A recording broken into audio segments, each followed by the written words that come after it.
And now I'd like to talk to you about foreign affairs. Mm-hmm. So, under what conditions would you support military action in foreign nations?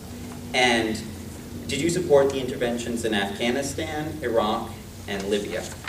I did not support Iraq and Libya. I do support Afghanistan because we knew that we had people that certainly put our country at risk. We attacked them. So I support military action in areas where we're attacked first. I am for 100% every diplomatic action that can be taken to prevent war. So would you ever support an intervention for humanitarian reasons, and do you envision any conditions under which you would support intervention in Iran and in Syria? I do believe that Syria is a very deep concern of mine at this point. And my concern, to put it on the table, is that I don't know that we know everything. And I know what I read, you know what you read, but without being given the confidential documents to really know everything that's going on, I think a lot of this is like total speculation. So from what I read, what I believe is happening in Syria, and I certainly believe that we have to, I think we've done many of the diplomatic actions, and I think at some point we have to take it to the next level. I'm very concerned about what's happening there. So military action, last resort. But there are people that are dying there right now in a bad way, and I think it needs to be addressed. And so this has become more of an issue since we sent you the questionnaire. Today, but yes. The Nuba Mountains, do you support a no-fly zone in the Nuba Mountains in Sudan? I don't have enough facts to give you the answer. Okay.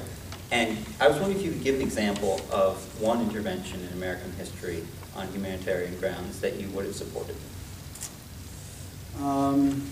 I think Syria is getting to that point where I would get to the point where I support it because of the amount of death that's happening there. But not in Libya? Not in Libya. So you think that the conditions are worse in Syria? Again, as I have information that are exposed to me, and I'm doing the reading, it appears that Syria was a lot worse than Libya was. But again, if you show me the facts, I'll make the best informed decision. War is the absolute last option in my mind, as is in anybody's mind. I mean, they're putting people in harm's way, very significant. So is there an example from American history of an intervention you would have supported?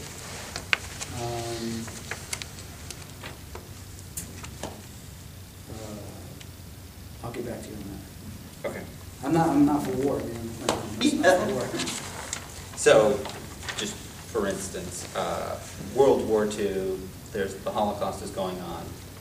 Would you have supported intervening earlier than Pearl Harbor, as many have suggested America should have? But that answer I kind of answered already because we were attacked first. So, I would say that that's an area that, in Pearl Harbor, in that situation, we had to act. So you wouldn't have supported intervening to stop the Holocaust before Pearl Harbor?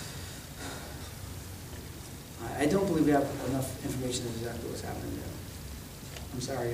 When we get declassified information and I can read it, I'll give you an answer. But okay. I would hope that the congressmen and women and the president is given more information than what we're reading in the media as they make these decisions. And I don't think they are. So you don't think we have enough information on the Holocaust to know whether it was severe enough to merit intervention to stop it? I certainly believe that we have enough information, and certainly we should have stopped it, no doubt.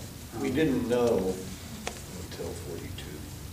So there are date conflicts. So you're arguing we didn't have the information at the time? As I read my history, we didn't. You can go back and look at it and say yes, it's so apparent. But as I read different pieces of history, I don't think we had enough information at the time. I mean, retrospectively, sure, yes, we should have done something. Okay. So now.